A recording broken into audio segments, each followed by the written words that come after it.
Conclusasi la regular season del campionato di Serie D, è già tempo di play-off e play-out in programma domenica 12 maggio alle ore 16.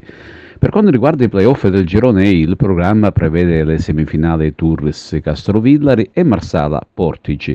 In caso di parità, anche dopo eventuali tempi supplementari, non sono previsti i calci di rigore, si qualificano le squadre di casa per il loro migliore piazzamento in classifica e a conclusione del campionato.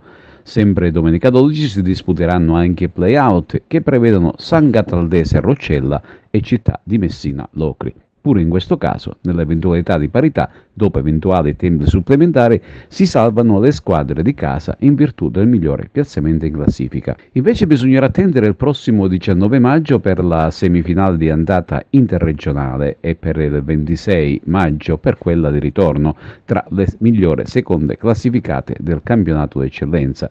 Per quanto riguarda il girone A siciliano vinto dall'Icata, c'è il Lizza il Canicati, che grazie al suo grande vantaggio sulla terza classificata è transitata alla fase nazionale senza disputare i play-off. L'avversario che affronterà la formazione biancorossa di mister Nicolà Terranova sarà il Gladiator, che ha disputato il campionato in Campania nel girone A.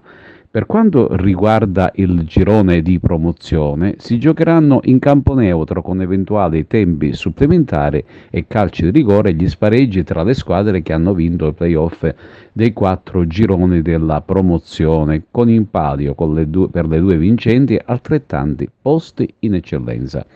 Al Verciglio di Campofranco si affronteranno Don Carlo Misilmeri e Nuova Acquedolci, mentre sul neutro Scrofani Salustro di Palazzolo si sfideranno Carlentini e Real Siracusa. Sempre domenica 12 alle ore 16:30 sono in programma le gare di andata del semifinale di Coppa Italia Memorial Orazio Sino, che vedono opposti il Ragusa al Camarat e il Pedara al Salemi. Le gare di ritorno il prossimo 19 maggio sempre alle 16:30. Per quanto riguarda la prima categoria, l'Empedoclina affronterà allo Stadio Collura la finalissima per l'accesso nel campionato di promozione con la Leonfortese. La gara è stata possibile grazie alla valutazione finale della speciale commissione sull'attuale stato dello stadio di Porto Empedocle.